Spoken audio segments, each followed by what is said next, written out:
I feel like Judd's about to crap on a brilliant weekend for the Twins. But first, let's hear from Rocco Baldelli here, Dak. Right now, there's no better player in the world than him. I think he's absolutely the best player in the world when he's out there running around doing his thing. And when you're talking about a guy that's just demolishing the baseball every day when he shows up. And is absolutely one of the top handful of defenders in the world as well. I love in the world because like in the league is usually what people say, but it's the best league in the world. So really you are in the world. So Rocco stole the statement there. It's Byron Buxton is the best player in the major leagues. That's my statement. I agree with Rocco, which means he's the best player in the world. So since the beginning, and there's a lot of people like, well, no, I'm not even, no, he's not Mike Trout, this, right? So since the beginning of 2020, Byron Buxton leads the major leagues in slugging percentage by far, by the way. Like there's not a close second. He is the most powerful hitter in baseball since the beginning of 2020. And he ranks 5th in OPS. The only players above him in the OPS rankings, it's on base plus slugging, are Mike Trout, Juan Soto, Bryce Harper, Ronald Acuna. And Buxton, if you add defense into the mix, is a far superior defensive player than those other 4 guys. So maybe he's slightly below those guys in overall offense, like getting on base and all that stuff. But when you add the center field defense in, he's better. So really the only question is playing time. If he can stay on the field, he'll prove it this season.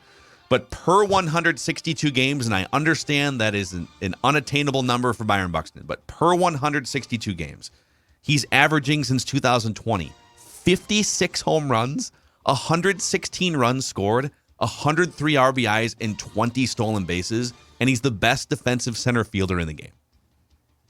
I mean, come on. And those are all statements of fact. Those are all statements of fact. He is the biggest. If people wanted to debate the statement that he is the best player in the world, what's not debatable is he is the biggest difference maker. So, like, we could, well, Trout's really good, too. Yeah, that's very, very true. But nobody makes as big of difference because nobody brings as many different qualities as Buxton. You might say he's I don't the think most that's debatable. Valuable player. Sounds like that's what you're trying to say there. The biggest difference maker, meaning that if you take him away, he has so much value that the team has trouble functioning. When you add him back in, he brings so much value that the team wins games. If you defined that as the voting parameters, he is the MVP. That's absolutely true. In fact, play the sounder because I want to dovetail off of what Phil said too then. So in light of what Rocco said, in light of what Phil Mackey said, to sort of extrapolate on the statement, my statement is this. Not pay the man, because you did. Play the man. Play the man. And what I mean is this. So Buxton got hurt in Boston, and he hurt his knee. He tweaked it. It was obviously sore. And you know what? To be very clear, the next day he didn't play, and I agree with that. That's fine. Like, his knee was sore. But he wasn't IL'd. He wasn't injured. He was hurting. You are, as a pro athlete, usually hurting. That's what happens. You play yeah, but I mean, something hurts. Like, there's a difference between I'm injured and, oh, my knee hurts a little bit. So, Byron Buxton, if he needs to be IL'd, and I just want to be very, very clear in saying this. I've never said he's soft, okay? So I don't think him not playing is a typical Buxton. He can't take the pain. I think Byron Buxton suffered a ton of fluky injuries, some that he's brought on himself, some he hasn't. But this is not an indictment or a questioning of Buxton's toughness. But if he needs to be IL'd, that is a totally separate thing. And it happens, and it's unfortunate, and I get that. But if he is aching, as Phil just said, or hurting a bit, we're going to get him off his feet for 4 or 5 days. We just have to. Is not an option, in my opinion, because he is so important to this team. This team is an okay team when he does not play. It might not be okay, but it's just a collection. It's all right. When he plays, he's a difference maker. They are a good team. they become dangerous. They are rarely out of games because of what he can potentially bring, because of plays that he can make, okay? So if Byron Buxton can play, he needs to play. And when Rocco or whomever, and just to be very, very transparent about this, we rip on Baldelli a lot. I'm not sure it's always Rocco. I mean, he gets a lot of people in his ear telling him. Okay, so when Buxton doesn't play for, I'm trying to piece together the timeline here. So he went out at Boston, and then he missed almost a week with right. It was like 4 or 5 games or something in like 6 days or whatever it was. Yeah, he came back as a DH in Kansas City, but then they sat him the first White Sox game on Friday completely. He didn't DH or anything. And then he played Saturday and Sunday. Sunday. So I guess my question here is, when he goes down against Boston and it looks like, oh my God, he tore his ACL, like he slams the dirt. But then they do an MRI and it comes back no structural damage. There's just, I don't know, he feels some discomfort, or maybe he had some discomfort going into the game. Right. What's the process then? Because this is where I have a hard time. Like, does it? So there's no structural damage, but it's kind of sore. So does he need to sit for a week then? I don't know what to do with that. Ideally, he would play, but I also I agree with what you're saying, that like he should play. And you know what? Here's the compromise. His bat is so ridiculous.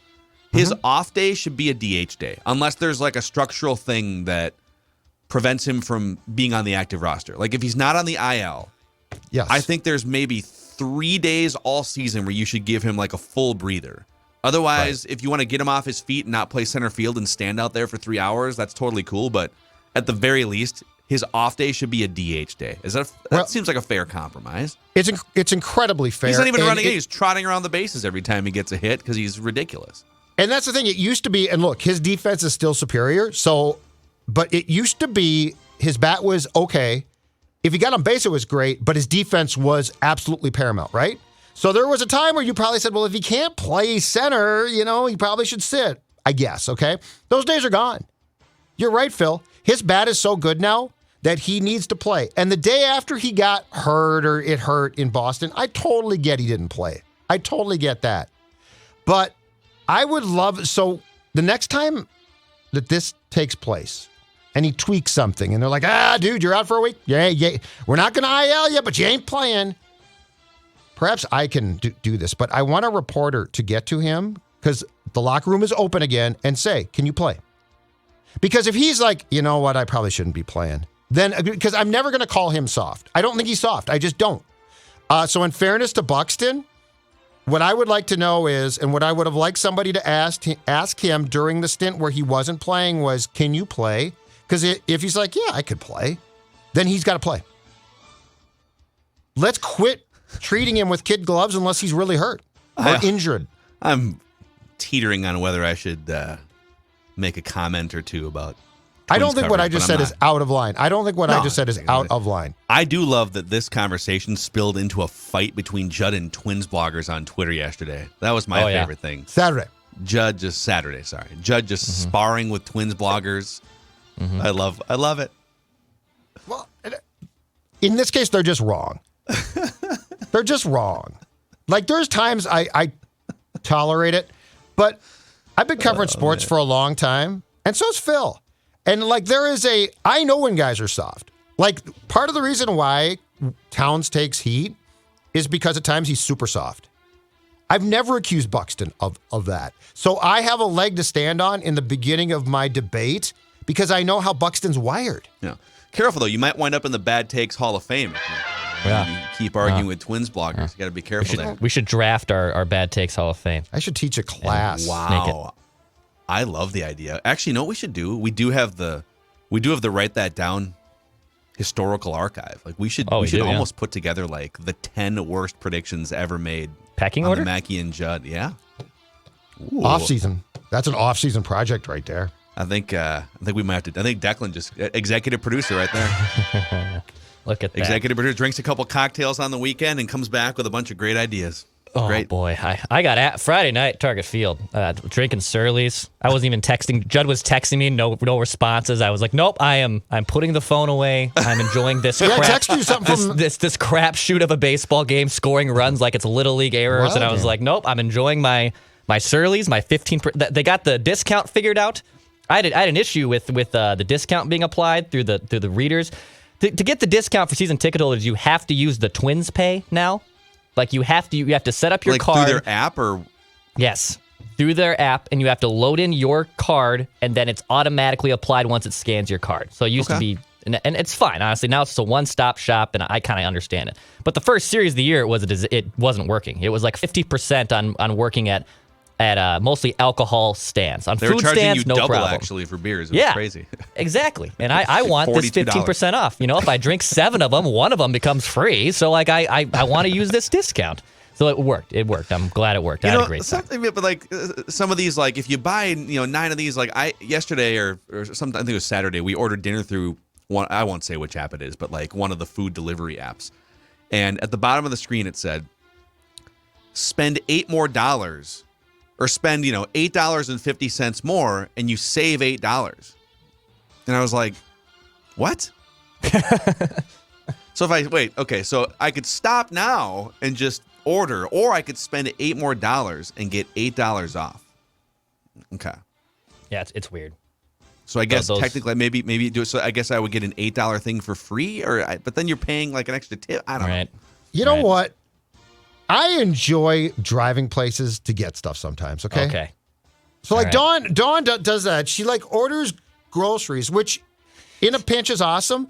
But you know what? Sometimes I want to go to Cub and listen to the music and be left alone and just shop. Like listen to your own music on headphones, or listen to No. the music that Cub is pumping into their speakers. The Cub tunes.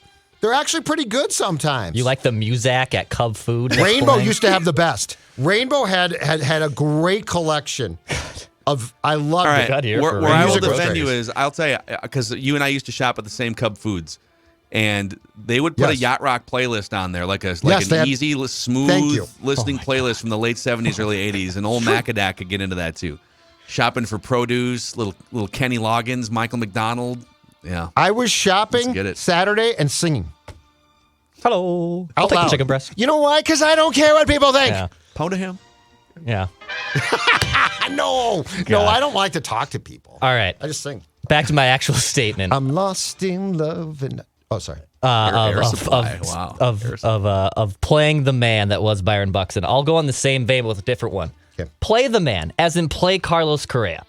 So in the bottom of the ninth. This whole show's gonna be about you guys bitching about the Twins off days. I This love is it. Yes. No, he's right about this. This He's is- though. taking this 2 was days off in the first absurd. 2 weeks. This is absurd. He's right. He's your Go, Dex, superstar go. player. It's the bottom of the ninth inning. Who's coming up in the bottom of the ninth? And you have runners at first and second, okay? Well, Yeah. Gilbert Celestino is coming up to the plate, and behind Hey, he him hit is that ball Nick hard, okay. Gordon. Oh yeah, he lined out to center. Great. I'm glad he lined out to center. Meanwhile, Correa is sitting on the bench, and they wanted to give him the true off day. Even though, by the way, today, Monday, April 25th, is an off day for the Twins. Provis and Gladden were talking about it on the broadcast, which you can brilliantly sync up to the TV broadcast on LBTV.com. Shameless plug for that. And what they were discussing was, why aren't they playing it?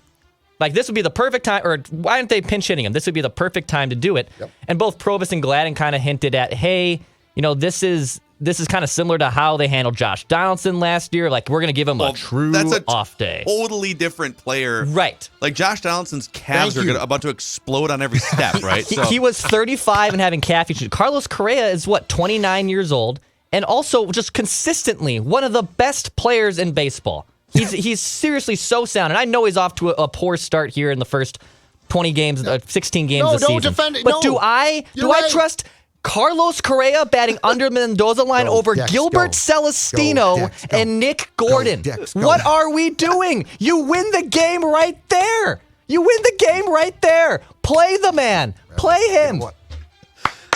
You guys just Standing ovation. God. Standing ovation.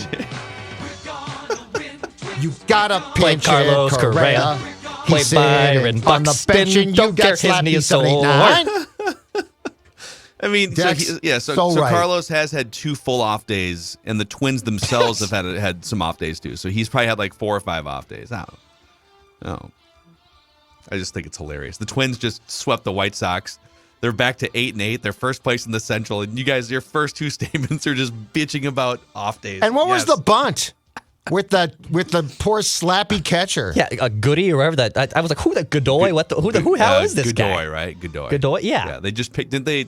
No Godoy. Did they claim him He's from not another good. team, or was he? Yeah, he was a there? waiver claim. I Yeah, think, like from last the second. Giants. Yeah. And then I think they cut him, and then they brought him. I don't know. But anyway, Dex is right, Phil. I was at that game. I was You mystified. play the man. You know, our latest man. waiver claim here is Spiral Light Candles. Yeah, Oh. Mother's Day is around the corner here. You may have an anniversary or something. We have stumbled into a great gift, guys. Listen up. But this is a waiver claim that's going to be a home run every time. You see, this isn't going to be, we got a pinch hit for this one. This is going to be a home run with your wife, with mom, as Phil just said, Mom's Day, May 8th, and you're thinking to yourself, I got to get something. What am I going to get? I don't, I'll get a card, but I don't want to get some cliche thing, and I got to get something. Spiral Light Candles has the answer for you. Listen, these things make the entire house, these candles smell terrific. They burn down in a spiral fashion, hence Spiral Light candles, and then they form another candle. So it's like 2 candles within one. She will absolutely love it. And now you're thinking, well, that's got to be pricey though, Judd. I mean, if they're that cool. Prices start at $14 and orders over $50 or more ship for free. Visit Spiral Light Candles, spirallightcandles.com. See how they work and see how simple it can be to put a big smile for Mother's Day on your wife's face or your mom's face. It's the perfect gift. Spirallightcandles.com. All right, next statement. If the Cy Young voting happened today, Oh, God. the runaway favorite in the American League would be a man who's 3-0 in his first 3 starts, only 1 run and 11 base runners allowed in 15 innings. Dylan Bundy. And Judd still hasn't apologized for doubting him. He kind of reminds me legitimately of Phil Hughes before the thoracic outlet syndrome, where he was formerly a top prospect, hadn't quite clicked yet, good control, not going to blow you away. Comes in and just performs at his best with the Twins. He's been Former very good top so prospect, blossoming late in his career. Been very good so far. Stop it. Another great start. He's on pace to go 32-0 with an ERA under 1 so far this season. Take that, Bob Gibson, Denny McLain. You guys thought you were so good. Drysdale, Koufax. Dylan Bundy. All right, so Judd is waiting until June to apologize to Dylan Bundy, who's been the Twins' best starting pitcher so far through 3. Hey, you know what? Good. turns. I'm glad he's been good. Some could say that for all we know, Dylan Bundy, a big fan of M&J, regular listener, motivated beyond belief right now by the words of Judd Zolgad. Sports Dad's done it again. That's what Lighting a fire. Well, I know I Lighting a fire motivated below. Towns for Game 4, so why can't you I know motivate you Dylan did. Bundy? You know, I know you did. He didn't listen to Barkley. Didn't matter what he said. Shaq, who cares what Shaq said? Shaq's old. Phil Yeah. Mackey. Phil Mackey got I'm more it. relatable. You know, I'm younger than Shaq. That's what. You are. All right, back to Judd here. Okay, thank you very much. I will take the ball I always know the order. I never get it mixed up. and run with it. Actually, you're pretty good about this one. It's write that down where it really goes off the rails. All right. Make it stop. Make it stop. Miguel Sano. 1 for 4 again yesterday. 083. So Last he's June. raised his batting average. I know from he has. 71 Yeah. to 083. I know he has. But last year in June, the decision, at least for a fairly extended period of time in the summer, was made that they were going to platoon him, okay? So it's been done before. It's not without precedent. As Declan said, I believe, last week, and he's exactly right, this guy's become, for the most part, a butcher at first base. He made a play and received, rightfully so, a throwing error on an underhand lob, basically, to Chris Archer yesterday. This thing's a complete mess. Make it stop. Miguel Sano cannot play every day at this point. And I know you're waiting for him to do the proverbial, he'll get hot at some point. You know what, though? We don't need to see this on an everyday basis. He has become a liability at first base, and at the plate, It's just, for the most part, he's without a clue. It's hard. It's hard to watch. As a human being, I'm appealing to the Twins. Please make it stop. I've seen some conflicting, because there are some people that are bringing if you look at his underlying stat, if you look at anyone's underlying stats that has performed in the past, like he's not an 083 hitter, but I'm digging in here on Fangraphs. His hard hit rate so far this year is the lowest of his career. Yes. He's a 31% hard hit rate. His last year he was 45. The previous 2 years he was around 50%, and his line drive rate is only 18%. So he's what's happening is he's hitting a lot of pop-ups. He's not striking out quite as often, but even that, like, he was one of the 5 most prolific strikeout hitters in the history of baseball percentage-wise going into the season. So he's lowered that percentage slightly, but he's still one of the biggest strikeout hitters in baseball. So, yeah, there's at what point is he's 29, man? Like, at what point is he just sort of who he is, right? He's going to get hot and hit some home runs at some point. Yeah. But No, you're right. I can't watch it anymore. So would you DFA him? It's not right. It's not right. Oh. I just to start with, I wouldn't play him every day.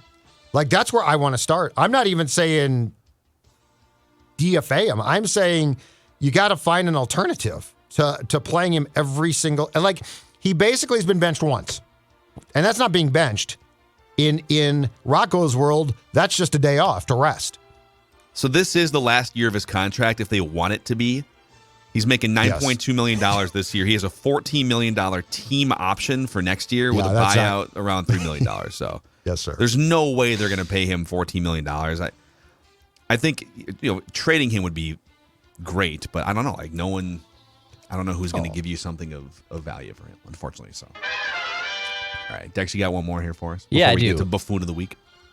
Before, and this is not just to say Miguel Sano is going to wake up. I think the Twins' offense is about to explode here. So we were talking about underlying numbers, and Sano's have been looking good, but actually the Twins' underlying numbers in terms of exit velocity and barrel rate have been one of the best in baseball. So right now, the Twins as a team, their exit velocity is 90 miles an hour, which is the 6th best figure according to Baseball Savant. According to their barrel percentage, so they're squaring up their pitches on their barrel and hitting hard hits off the bat. They're 8th in the MLB in barrel rate. But in batting average, just team traditional normal batting average, the Twins are 22nd out of 30 teams. So they are hitting a lot of atom balls, a lot of hard hits that are turning into outs, and I think eventually that's going to waken things up. So the bats have been obviously disappointing through the first 15, 16 games of the season, but I do think this offense is about to explode. I love it. Atom balls. Atom balls. So your guy Celestino that you just dogged earlier in the show hit an atom ball yesterday. So now you're ripping Atom Celestino ball. earlier, and now you're using an atom ball to show why the offense is going to break out. You hypocrite. That's right. Yeah, no, I am. Talking I'm a out of hypocrite. both sides of your mouth. Yeah. Correa will. Correa will for sure, which is why I think on his days off, he should never be allowed near the ballpark. Don't get out of bed, dude. Just stay in bed. No, Carlos, we don't want you to pinch hit. No, I mean, we could win this game. Let's send up Gadea. Let's send him up. Gilbert Celestino. Some guy we've never heard of. Godoy. He's a catcher. Godoy. I don't know what his name is, but well, and that's the thing is Jeffers has a bruise. He can't play today. That's another thing. He's a catcher. Didn't Jeffers hit a bomb yesterday? No, he didn't play. Was it 2 days he ago? got scratched. He hit a bomb yes. he hit a bomb this weekend. 2 days this ago. weekend, yes. Friday and Saturday he played well, and then he got a bruise, and then he couldn't play I feel on like Sunday. the tone of you two guys does not reflect the way the Twins played this weekend. So luckily everyone has me to be Mr. Sunshine and Twins positivity on this show. For the first place Minnesota Twins with the best player in baseball, Byron Buxton. Right. Let's get it. Break out. We're gonna break out. Atom balls are coming, but not from guys who don't play. Boys, the Buffoon of the week this week on Mackey and Judd is brought to you by Federated Mutual Insurance Company. They are anything but buffoons. They are brilliant at maximizing the success of your business and helping to minimize risk. They've got over 100 years of experience. They specialize in specific industries that you can find a list of at federatedinsurance.com, where it's our business to protect yours. And for the second straight week, boys, we go to the Major League Baseball Umpires Association for our buffoon of the week. Last week it was Minnesota's own Jeff Nelson. And ordinarily we wouldn't go back-to-back umpires here, but I don't know if you guys saw the clip of Kyle Schwarber having an absolute mental explosion after getting rung up on national TV last night. Angel Hernandez, you, sir, are the buffoon of the week for April 25th, 2022. So not only did he ring up, it wasn't the call against Schwarber wasn't that bad. I mean, it was definitely a ball, but it was low and outside. And Schwarber took his bat and slammed it on the ground in his helmet and just made a beeline right for Angel Hernandez. And he even made the appeal to the Brewers dugout too. He pointed to the Brewers dugout and the Phillies dugout and basically said, "Everyone thinks you're an idiot. Go away." And then he walked back to the dugout. Yeah. So Umpire Auditor on Twitter. There's a couple great Twitter accounts that literally do like umpire grading. And they tweeted last night, Umpire Angel Hernandez was the lowest rated umpire on the day. He missed on 15% of total balls and strikes. He rang up 6 batters on pitches that were outside the zone and called a strike to Jean Segura that missed inside by a season-high 6.5 inches. Angel Hernandez then, as he was driving out of the stadium after the game was over, somebody got video. Phillies fans were out there just like waiting for him to drive out of the tunnel or whatever. No! And he's in I'm guessing some rental car SUV. And some Phillies fan yells, "Angel Hernandez, I hate you. You suck." And Angel is just smiling and waving at him as he drives out of the stadium. I'm surprised they didn't egg the car. Yeah, me too. They're brutal. So there it is. The buffoon of the week is the worst umpire in Major League Baseball. Angel Hernandez. How is he still employed? Like, I know he sued him, so they don't think they can fire him, but my God. Dude, it's bad. And how does he still work the plate? Why don't they at least, before we eventually see the electronic strike zone, why don't they take the idea of not allowing every one of these buffoons to have the plate? Yeah. He literally, there are some guys who can work the plate. Called strike 3 on 6 batters last night. Called strikes that were outside the zone. So he's not even good on the bases. No, but for those who tuned in last night to watch Angel Hernandez put on an ump show, they were rewarded on ESPN. So. The Schwarber meltdown was worth. Oh, it's great. I mean, he got his money's worth. I really enjoyed it. I've done that numerous times. I've had that type of meltdown. Really? Yes. You spiked what? I will just, when the Twins are in a playoff game and they lose another one, that's exactly how I'm going to react. But you know that's going to happen. Yeah, that's inevitable. Well, yeah, it's been 18 years of that. Playoffs. Oh. 8-8 leads the American League Central. Oh. Buffoon of the week is that division. Yeah, the White Sox have lost 7 straight games. Do you think Tony La Russa is going to get canned midseason? God. Dude, they've got nobody left, though. Yeah, they're hurt. Eloy got hurt and is out for how long? Yeah, Lance Lynn's on Saturday. Lance Lynn's out. Giolito just came back yesterday. They've got like 6 guys out. Yeah. And Tony Joe Kelly's out. And Tony didn't exactly, let's say, push all the right buttons on Sunday either. Hendricks was absolutely awful out there and looks like he might be hurt too. And they just sort of left him in, face Buxton. Why is Tony still dyeing his hair? Why is he back? Why is he managing I it don't. all? Like, I know, and I know that they won, but when I think what's left? When I think Tim Anderson, I think the manager he needs is Tony La Russa. But it goes beyond that. Like, what's Tony doing? Just. I think part of the agreement should be if you are a manager and you are named to the Hall of Fame, you sign an agreement, you will never come back. Hey, real quick, we have breaking Memphis Timberwolves news. Taylor Jenkins, the Grizzlies coach, went on that rant about the officials after the game was over. How much would you guess he got fined for? What was the fine? I saw it. So, Judd. I'm going to say it's pretty extensive. It's playoffs, and the he Suns basically coach called the went on a officials arrogant and 25,000. 15,000 for Taylor Jenkins. Okay. Probably worth it because I'm sure they're going to get a lot of calls at home in Game 5. The Suns coach went on a rant after the game yesterday after they lost to the Pelicans too.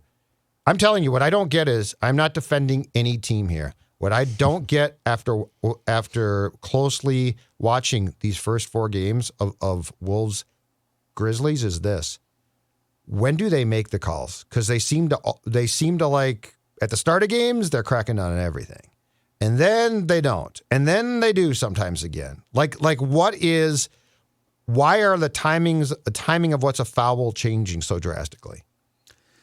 Yeah, there's a lot of like anticipating things like John Morant is hard because we talked about this after game 1 because he got to the free throw line 20 times. Now he hasn't gotten nearly as many. He only went to the line like 3 or 4 times in that last game. But a guy like him is hard to officiate because when he goes, first of all, he's going into the lane all the time. And anytime he takes any level of contact, he can kind of sell it because, I just ran into a 6'10" guy who weighs 240 pounds. Like, now I'm on the ground. Well, did you brush him? Like, he can sell it a lot easier than other players. So I'm kind of defending officials a little bit. But I think, honestly, the NBA refs generally do a better job than Major League Baseball umpires.